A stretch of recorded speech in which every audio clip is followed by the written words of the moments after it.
watching News 3 Now live at 4, moving forward. Hello, everybody. We've made it to midweek. Good to have you with us today on Live at 4. And it is a hot one out there. It is. Summer has arrived this afternoon. Do you have a personalized fan with you? I need it. Yeah, huh? Well, let's go outside for our first warn forecast. Jacob Montesano is out there. How are you faring out there, Jacob? Well, I'm kind of in the shade, so it's not too bad, but I think if I took just a few steps back in the sun, it would feel a lot hotter, but definitely noticeably warmer compared to the last couple of days. Taking a look at the current temperatures, 85 right now in Madison and far southern Wisconsin, very close to the lower 90s. In fact, southeastern Wisconsin is in the lower 90s, so it is certainly warm out here, but we also are going to not just see these warm temperatures, but we also will see some rain tonight. So kind of two big stories right now. And if we take a look at the current radar, we're not seeing anything right now, but it is off to the west and already producing some severe weather for northern Iowa. Now, we don't have an alert day in the forecast, but there is a good chance of severe weather this evening, especially for areas west of Madison. There is a marginal risk for Madison and surrounding areas, but the storms will dissipate a little bit as they move west to east, which is why there's a slight risk west and a marginal risk for areas just east of that. So looking at the timing of all this, again, it may not enter our area until after sunset, especially for Madison, but these storms could produce some strong winds and some minor hail. The tornado risk is just about zero, which is another reason why we don't have an alert date for these storms tonight. Plus, storms are very common this time of the year in general. But during the early overnight hours, we'll see these storms roll through, and then we're going to continue to see rain through Thursday morning, although it won't be severe. I'll talk more in detail about that coming up a bit later. Thank you, Jacob. We have some breaking news today. A man is in jail for allegedly making terroristic threats. Madison police say on Thursday they learned someone was making threats to Black, Jewish, and gay people on the social media platform X. Police searched the suspect's apartment where they say they seized 23 guns. Friday, officers arrested 22-year-old Dejan Angelo. Angelo was charged with making terroristic threats, maintaining a drug trafficking place, and other charges related to drugs. He is scheduled to be in court for a preliminary hearing on June 17th. Some developing news this afternoon. We're learning that crews responded to a crash at Summit Credit Union at their headquarters in Cottage Grove on Landmark Drive. Officials tell News 3 Now the crash happened at about 1:40 this afternoon. It's unknown if there are any injuries, but we do know that EMS was sent to the scene. We'll provide updates for you as soon as we get more information. And we have an update on a crash that happened this Sunday in La Prairie. The 2-year-old girl who was injured has died. Her family was driving east on Highway 14 when a Cadillac rear-ended them. The family's SUV spun and hit the Jeep. Well, crews med-flighted the girl, and there you can see that there is a GoFundMe for the family, and you can find that page if you'd like to help out. Go to channel3000.com. A woman is fighting for her life this afternoon after a rollover crash in Delona in Sauk County Tuesday morning. She was headed south in a UTV on Coon Bluff Road when she tried to pass another vehicle and went into a ditch. The UTV rolled multiple times. The woman, who was not wearing a seatbelt, was thrown from the vehicle. Crews took her to the hospital by med-flight. The Department of Natural Resources is investigating this crash. A potential funding cut could threaten research into Wisconsin's lakes, including Lake Mendota. That's what professors at UW-Madison have to say about those potential cuts to the National Science Foundation. Our Ellie LaLiberte introduces us to the scientists who are left in the wake of uncertainty. UW-Madison professors Emily Stanley and Hillary Dugan are a part of a network of 2,000 scientists across 27 sites throughout the country. It's called the Long-Term Ecological Research Project, created by the National Science Foundation. Their work specifically studies freshwater lakes and rivers. The research helps maintain the safety, quality, economic, and recreational use of water sources. But proposed cuts to the foundation could cause Stanley and Dugan to lose the more than $7 million they get every 6 years. And that's been our biggest research grant here for the last few decades. And so it's pivotal to everything we do. So if we were to not have that renewed in the future, it would be a huge loss to our research program here. Now, the scientists do say they're in conversation with the university to look for alternative methods of funding, but right now it's too soon to know what that could look like. Reporting in Madison, Ellie LaLiberte, News 3 Now.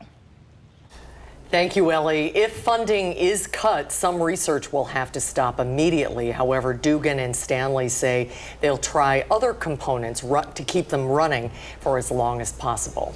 We've just learned National Guard troops have temporarily detained civilians involved in the Los Angeles protests against ICE. That's according to the commander in charge. And right now, about 700 Marines are on standby outside of the city. The latest development comes hours after the White House declined to respond to questions about the Homeland Security Secretary's comments in which she said the military should arrest protesters.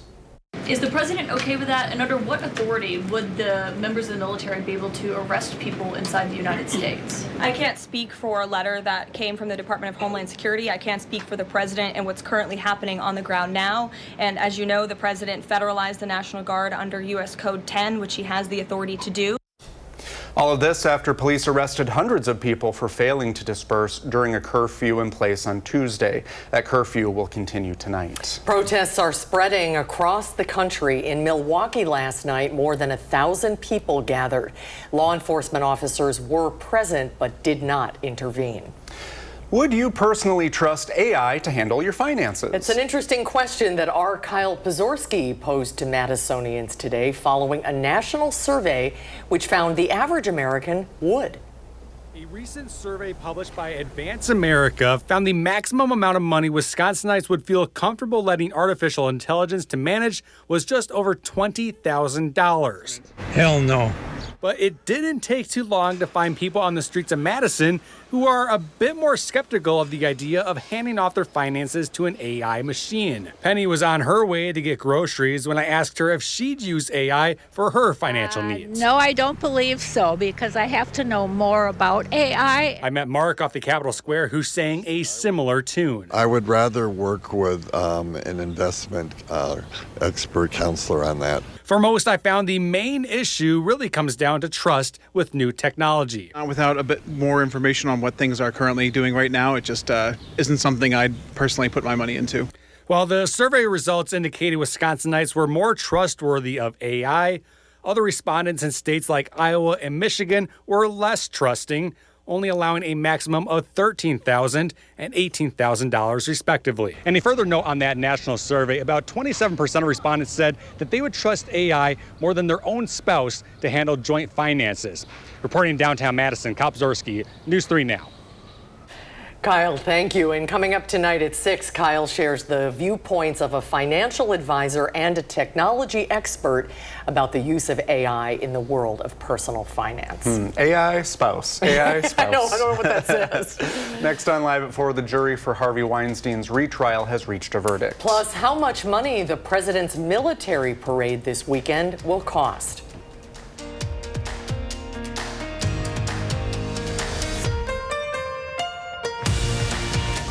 Brian Wilson, the singer who co-founded the Beach Boys, has died. Wilson's family announced his death on social media, but did not reveal a cause. Last year, it was revealed Wilson had been diagnosed with dementia. He wrote some of the Beach Boys' biggest hits, including California Girls, I Get Around, and Surfin' USA. Brian Wilson was 82 years old. Oh, certainly an icon. Very sad. Harvey Weinstein is guilty of one of the 3 charges in his sex crimes retrial. Today, a jury in New York convicted the former movie mogul of forcibly subjecting someone to a criminal sex act. Weinstein faced other charges, but jurors were split and therefore acquitted Weinstein on a rape charge from 2013. That conviction was overturned last year, and the case went back to trial in the same Manhattan courthouse.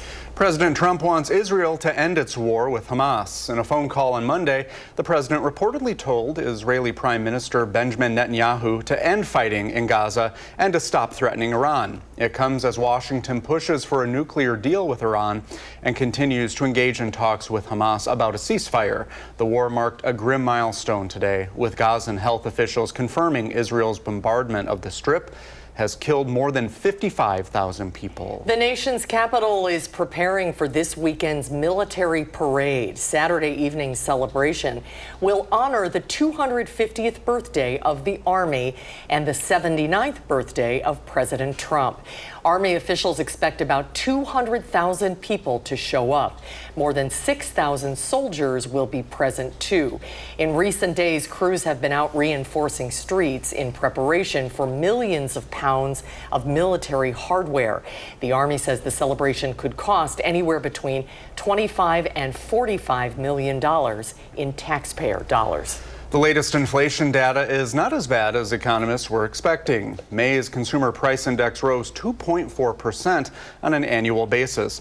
Though that's up from April's 2.3% rate, the increase was cooler than expected, signaling the impact of President Trump's tariffs has not yet trickled through to prices on everyday items. Meanwhile, core inflation, which does not account for food and gas prices, rose by 2.8% over the last year. Economists had predicted a 2.9% increase for that measure. The president says the United States deal with China is done. The announcement came on his Truth Social account this morning following 2 days of negotiations in London. President Trump says under the new trade deal, the U.S. will get magnets and rare earth minerals from China, and that tariffs on the country's goods will go to 55%. In return, negotiators for both sides will take the proposal back to their leaders for approval. Meanwhile, Wall Street's rally stalled today. The Dow barely changed, down 1 point. The Nasdaq down 99 points, and the S&P 500 is down 17. It marks the first day of losses for U.S. stocks in 4 days. Let's get a check on the forecast now. It's summertime outside. It's warm and a little humid, nice and sunny. Jacob's here with a forecast. Yeah, we are seeing definitely a very June-like day, unlike what we saw earlier in the week. But we are going to see some storms that will cool the temperatures down. The storms are going to begin tonight, and tonight will be the best chance of some severe weather, with some rain continuing for Thursday and Friday, but we're not expecting severe weather during that time. Then for Father's Day, we are going to see 70s in the forecast, with fairly dry conditions expected during that time. Now, as we take a look at the current air quality, it looks like the colors are not showing up, but we are seeing moderate to actually some areas with that unhealthy for some levels.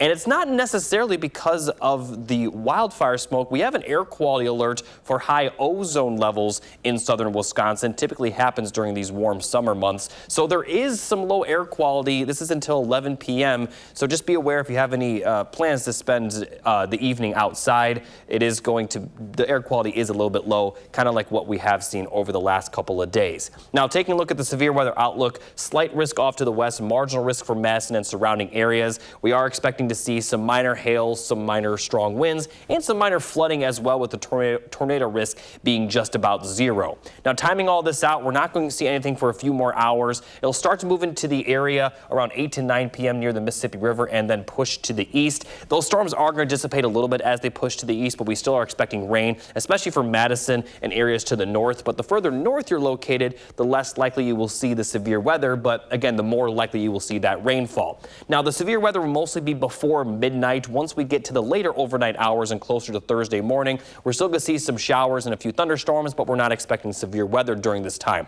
Now, for Thursday, we're especially going to see rain in the morning, but by the afternoon, Madison and areas to the south may dry out. But as you can see, we're still going to see plenty of rainfall for northern counties, and that may continue through the evening as well. But again, the far southern portion of the state may be dry for Thursday afternoon and evening. Then for Friday, we're going to start out dry with some more rain later in the day. Now, temperatures are going to cool down after those storms tonight, with highs in the 70s tomorrow, maybe still in the lower 80s for far southern Wisconsin, but it could be in the upper 60s for areas off to the north. So as you take a full look at the 7 to 10 day forecast, we are going to see pretty good conditions for Father's Day weekend, highs in the 70s, fairly dry, could see some light rain Saturday morning, and then next week we'll see the 80s return with more chances of some thunderstorms. Thank you, Jacob.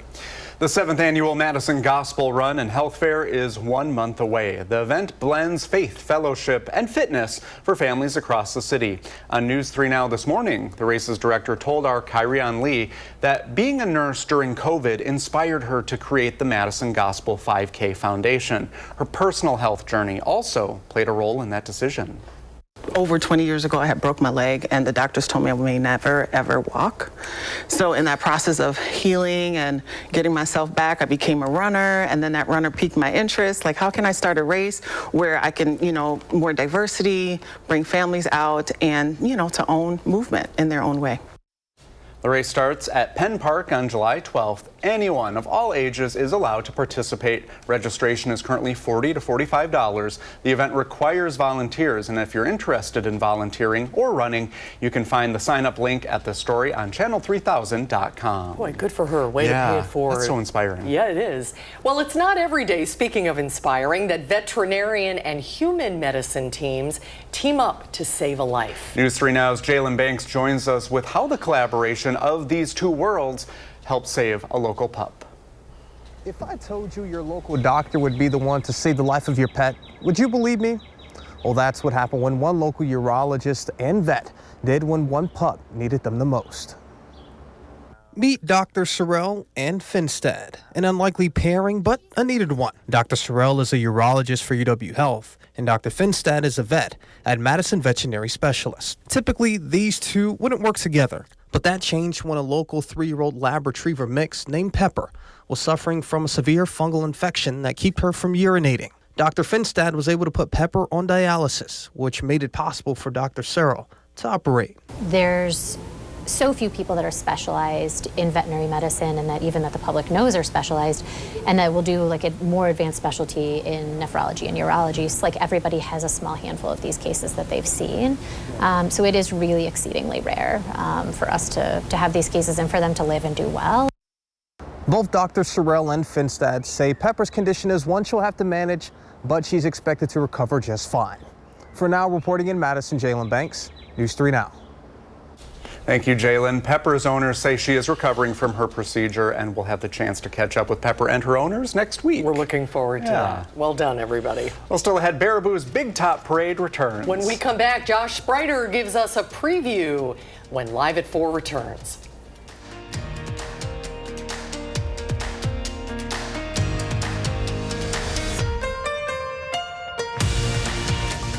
In the 608, the Big Top Parade will return to the streets of downtown Baraboo this weekend. And that's where we find our Josh Spreiter with the preview.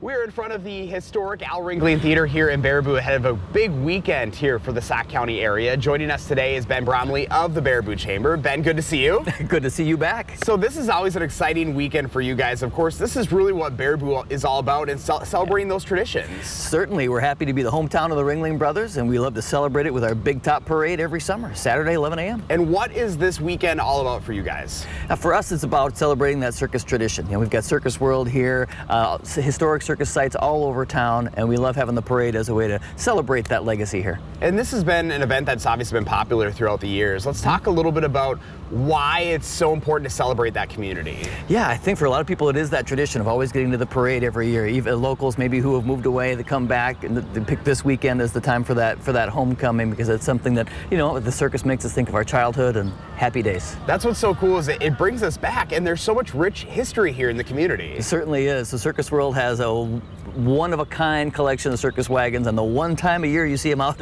and about on the streets is here for the Big Top Parade. And this is something that gets the whole family involved, and not only do you have locals here, you have a lot of people that will travel in just for this. We certainly do. The circus family, the fans, are a close-knit group, and they are far-flung, and they make this the place to be.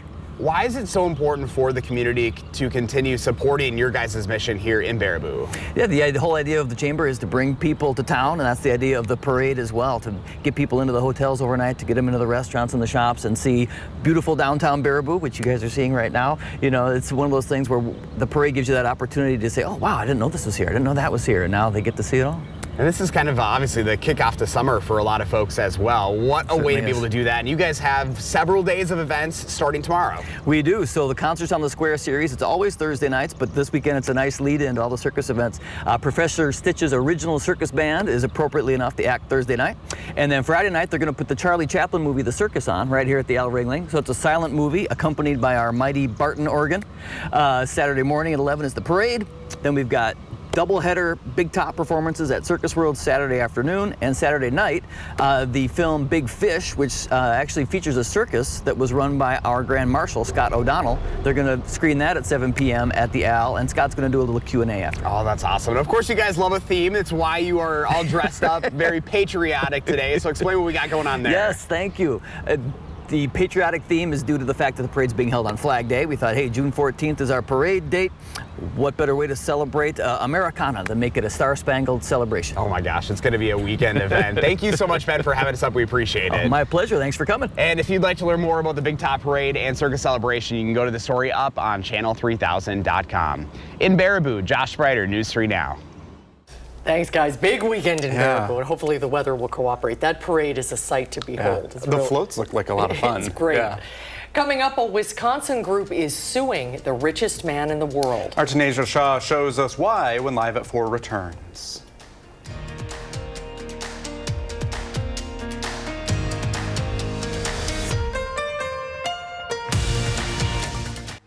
You're watching News 3 Now, Live at 4. Thanks for joining us today for Live at 4, everybody. Yeah, thanks for sticking with us. Our weather words today are unsettled weather patterns begins. That's Vilas Park. Boy, it is a beautiful summer day. It's the first day of summer for a lot of area kids. Last day of school today. Feels good. Summer, here we come. Huh, Jacob? Yeah, it definitely feels like summer right now, although we are going to see a good amount of rainfall that may damper some outdoor plans. But overall, that's pretty common this time of the year, so nothing to be too surprised about. Now, looking at today's, or current temperatures rather, 85 in Madison, nearly lower 90s in far southern Wisconsin. It is in the lower 90s in southeastern Wisconsin, so very warm out here. And if we look at the current radar, we're not seeing any rain right now, but there are those showers and thunderstorms already in northern Iowa. They are expected to move into our area, but not until a little bit later in the evening. Now, looking at the severe weather outlook, marginal risk for Madison, slight risk for areas west of that. Storms are going to dissipate a little bit as they move from west to east, but everyone should still see rain at some point tonight. Looking at the timing of all this, it may not enter our area until 8 p.m., if not a little bit after sunset around 9. But once we get to around 10 p.m. to midnight, we are going to see those scattered showers and thunderstorms move through. And before midnight, maybe a little bit after midnight, but most of the severe weather will be before midnight, with some showers and thunderstorms continuing as we head into early Thursday, especially north of Madison.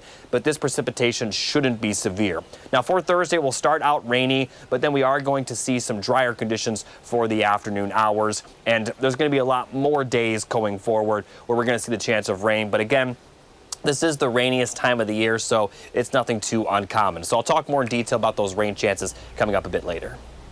Thank you, Jacob.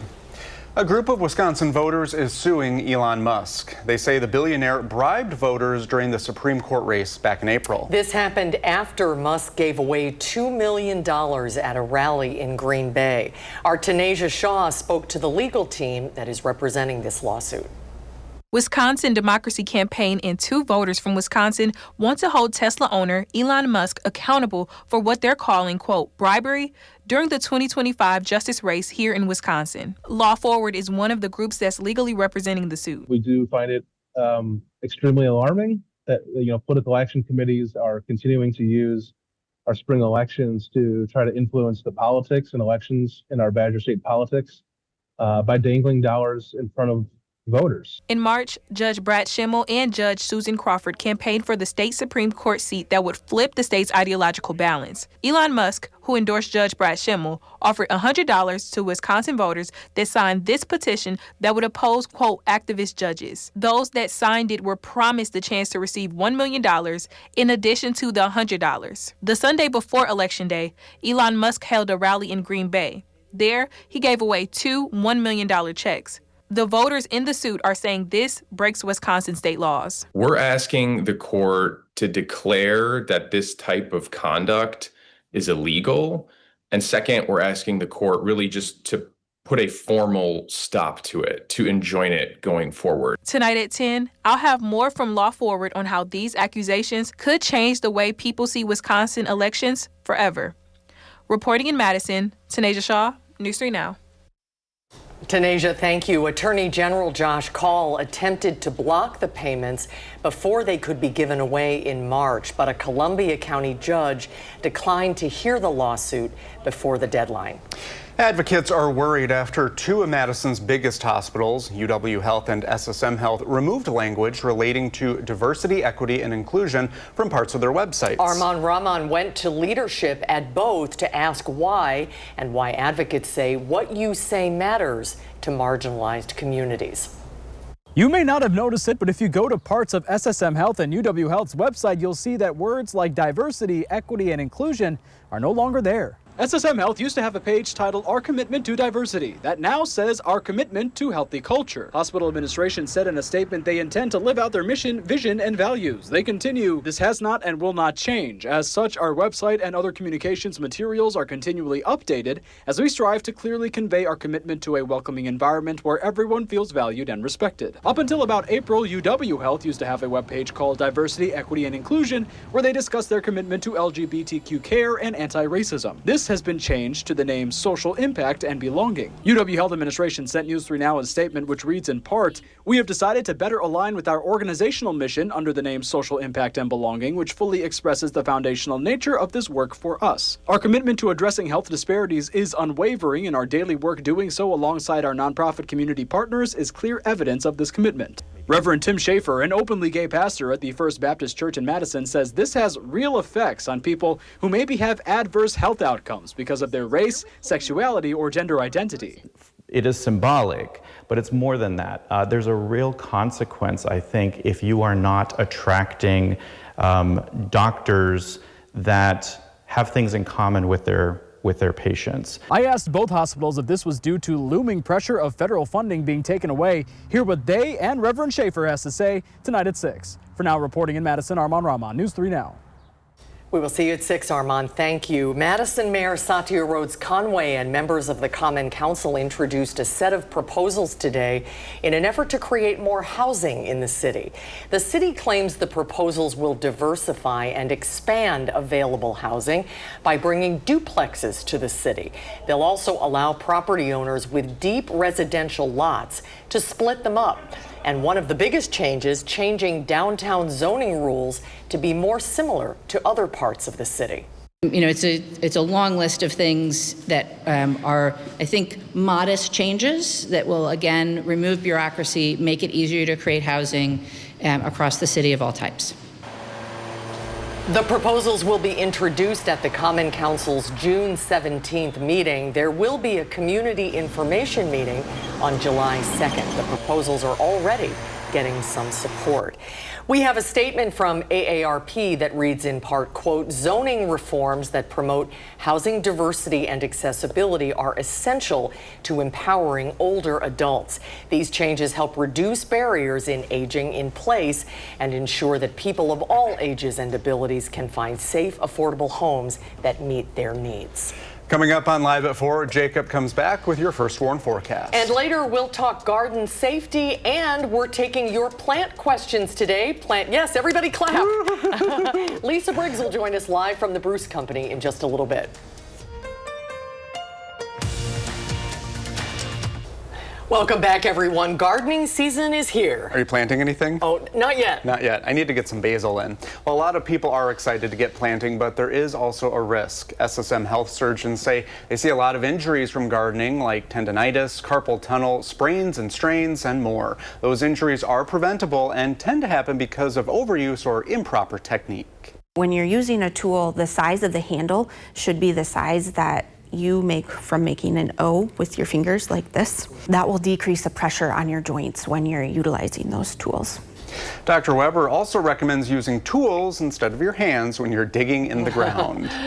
We're taking your plant and gardening questions today. And there is still time to get those in, tips@channel3000.com. But let's say hello to our friend Lisa Briggs, who joins us from the Bruce Company. Hello. Hi, Lisa. Hi, guys. How are you? Oh, doing well. We are ready for planting season. We have a lot of good questions for you. Oh, excellent. I can't believe Susan hasn't planted anything yet. No, she's been busy. Yeah. I've been traveling too much. Yeah, just go to a grocery store and buy some things and say, these are from my garden. No one will know. Good tip. All right, Lisa, we have a question from Joe in Oregon. He's experiencing many varying ant colonies on his property. He wants to know, is this a concern or can they do some good?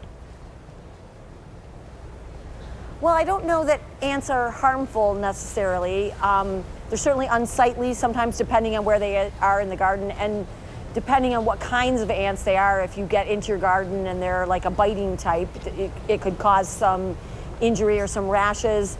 There are baits that you can buy and also products that you can sort of spray around your house to keep them from migrating into the house where you definitely don't want them to be. Okay, we have a question about Siberian iris. Someone wrote in and said it's growing in the field, but they'd like to transplant it near their house. Is that possible, and how do you do that? Yeah, Siberian iris are a really tough plant, and they're okay to transplant, just not while they're flowering. So wait until they're done flowering, and then you can cut it back, by about half, and then dig it out. Make sure that your shovel is flat-bladed and really sharp, and then you can either transplant it in total, or you can actually divide it into 2 or 4 pieces and then sort of spread it out a little bit. It'll recover from that quite nicely. Make sure though that you keep it watered when it gets hot and dry this summer. Linda is asking, we have peonies plant that has blooms on it, but the plants haven't opened for about 2 years. She's wanting to know what is wrong. Says they are 20 years old. Okay, well, one of the reasons peonies don't bloom is when they're planted too deep. And that can happen over time, especially if they're in a garden where you're mulching it all the time. But the fact that they're setting buds, like flower buds, and then just not opening, I'm not sure what's going on. If she could send some photos of the plants to our plant desk, that's plantdesk@brucecompany.com. We'll take a look and see if we can help her figure out what's going on. All right, that's a great suggestion. Plant desk, say it again, plantdesk@brucecompany.com? Plant desk, exactly. Okay, all right. But here's the next question about mums. And sorry, I don't have the person's name, but they said, I have a bed of mums that have been in the ground many years. The last few years, they've only gotten about 6 inches tall, but they still bloom. Is there a fertilizer that I can use to get them to grow taller? Well, you can certainly use a fertilizer like Flower Tone by Espoma. It is organic and really easy to use. It's a granular fertilizer that you can just spread. Or you can use something water soluble like Miracle Grow for flowering. That will help as well. Very good. Always a pleasure, Lisa. Thank you. Thank you, guys. Thanks, Lisa. Thanks for your questions, everybody. Yes. We'll do this again very soon. Very good. And I'll get planting, Lisa, I promise. Okay. I'll get going. We'll be right back. Food Truck Fridays at Garver Feed Mill are back for a second season. That sounds like fun, doesn't it? I know, it does, yeah. Each week you can enjoy tasty food while listening to live music from local musicians. This Friday will feature the reggae band, the Real Roots Rockers.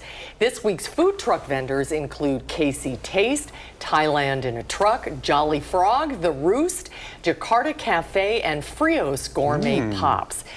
They all sound delicious, don't they? This season of Food Truck Fridays began last month and will continue through October 3rd. You can find the full schedule at garverevents.com. Sounds like a lot of good things to try. We might have to go a few nights. Yeah. There you go. Get them all in. It is the best season of the year in Madison, and it's really nice outside today. Yeah, and overall, the next 10 days are going to be very June-like. We're going to have temperatures pretty close to normal with a few chances of rainfall. You know, it is the rainiest time of the year, so that is expected. But Father's Day looks pretty dry right now with highs in the 70s. 80s do look to return on a consistent basis for next week with more chances of thunderstorms. But in all these chances of storms, we're not expecting, widespread rain for the entire day. Should be some dry periods. Looks perfect for Dad. Thank you, Jacob. We'll be right back.